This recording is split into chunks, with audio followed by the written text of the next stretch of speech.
এই জায়গায় গাঁথনি দিচ্ছ কেন? তোমাকে না কইলাম আগে ফ্ল্যাটের কাজ রেডি করে তারপর অন্য সব কাজ বাজ করতে? কাকা যেভাবে কাজ করলে ভালো হয় আমরা তো সেইভাবেই কাজ করতেছি, আর আপনার ফ্ল্যাট সময় মতো রেডি হয়ে যাবে। আনে এত ভালো মন্দ আবার বোঝানোর দরকার নাই। তোমাকে কইছি আগে একটা ফ্ল্যাট রেডি করে দাও, আমি আগামী মাসে ফ্ল্যাটে উঠবো। তা না করে এই পার্কিং এর কাজ আগে করতেছো কেন? পার্কিং এর কাজ এমন করি আর পরে করি, এটা তো করা লাগবে। আমাকে মতো আমাকে কাজ করতে দেন, এত ঝামেলা করেন না। এই তুই আবার মুখে মুখে তর্ক করিস? তোর মতো বেয়াদব মিস্ত্রিরে কাজে আনছে কেডা? আমার বাড়ির কাজ আমি যেভাবে বলবো সেইভাবে হবে। তুই এত বেশি বুঝিস কেন? তর্ক করিস কেন? হ্যাঁ, তোর কন্ট্রাক্টর কই? আছে ওই পাশে। আচ্ছা, আমি কন্ট্রাক্টরের কাছে যাই শুনতেছি এই বেয়াদব মিস্ত্রি কাজে আনছে কেন। আরে এইরাম ভাবে কি উঠানো যায়? আস্তে ধরেন, মই নিয়ে এসে উঠলে সুন্দরভাবে উঠে যাইতো। এই কন্ট্রাক্টর সাহেব, এই এদিকে আসেন। কি হয়েছে? আপনার সাথে কথা আছে। হ্যাঁ বলেন। এইসব বেয়াদব মিস্ত্রি কাজে আনছেন কেন? বিয়াদব মিস্ত্রি আবার কিডা কি করিছে? ওই যে পার্কিং এর কাজ করতেছে রাঙ্গাড়ায়, ওরে কইছি আমার ফ্ল্যাটের কাজ তাড়াতাড়ি রেডি করে দে। ও আমার মুখে মুখে তর্ক করতেছে। কাকা ফ্ল্যাটের কাজ দ্রুত বললেই কি করা যায়? গাঁত নিতেছে কালকে, এখনো ভিজে রইছে, এর উপরে কি প্লাস্টার করা যাবে? তা গাঁথনি এত দেরি করে দেওয়াইছেন কেন? আপনাকে কইছি আগামী মাসে আমার ঘরে ওটা লাগবে। আমার কথা কি আপনাকে গায়ে লাগে না? এত তাড়াহুড়া করলে তো আপনার বাড়ির কাজ ভালো হবে না। আমাকে একটু সময় দেন, আমরা সুন্দরভাবে কাজটা করে দিবানি। অত কথা আমি বুঝি না, মাস শেষ হওয়ার আগেই যেন আমার ফ্ল্যাট রেডি হয়ে যায়। আচ্ছা কাকা চিন্তা করেন না, যত তাড়াতাড়ি পারি সুন্দরভাবেই কমপ্লিট করে দিবানি, ঠিক আছে? আচ্ছা ঠিক আছে, কাজ করো, আর ফ্ল্যাট রেডি হইলে আমার জানাইও। ঠিক আছে, আপনারা জানাবানি। এই কাজটুক শেষ করে তারপরে নাস্তা খাইতে যাইও।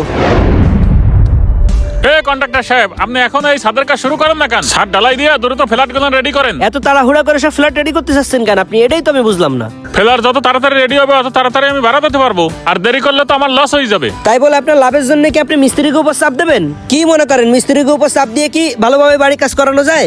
মিস্ত্রির উপর আমি কি চাপ দিলাম? আর কবে মিস্ত্রির উপর চাপ দিয়ে আমি কাজ করাইতে চাইছি? শোনেন, আপনার সাথে ওই যে একটা ছেলে ছিল না, ওরে আপনি কি কি কইছিলেন সবকিছুই কিন্তু আমি শুনছি।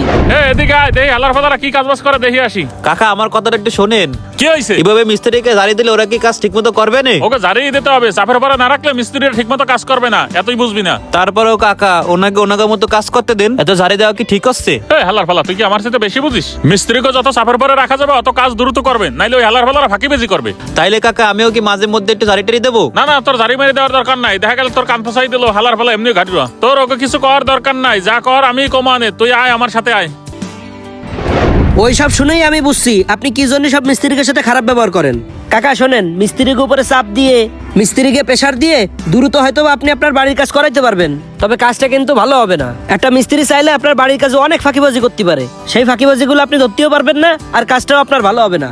আরে বাবা, আমি চাপ দিলাম কোন সময়? 2-1 মাস আগে ফ্ল্যাট গুলো একটু রেডি করতে পারলে ভাড়া দেওয়া যাইতো, এই জন্য একটু বলছিলাম। ঠিক আছে, সেটা আপনি আমাকে ভালোভাবে বলতে পারতেন। আপনি মিস্ত্রিকের সাথে খারাপ ব্যবহার করতেছেন, আমার এসে চাপ দিচ্ছেন। এভাবে করলে তো আপনার বাড়ির কাজ ভালোভাবে হবে না। তাই কোনো সময় মিস্ত্রিকে উপর চাপ দিয়ে এভাবে প্রেসার দেবেন না। মিস্ত্রিকের সাথে ভালো ব্যবহার করবেন, দেখবেন আপনার বাড়ির কাজটা তারা সুন্দরভাবে করে দেবে। কন্ট্রাক্টর অর্ডার দেওয়ার পরে তারপরেও কিন্তু মিস্ত্রিকে হাতে অনেক কিছু থাকে। যদি মিস্ত্রিরা ভালোভাবে কাজ না করে তাহলে কিন্তু আপনার ফ্ল্যাটও ভালো হবে না। এখন কি করবেন আপনি ভাইবে দেখেন।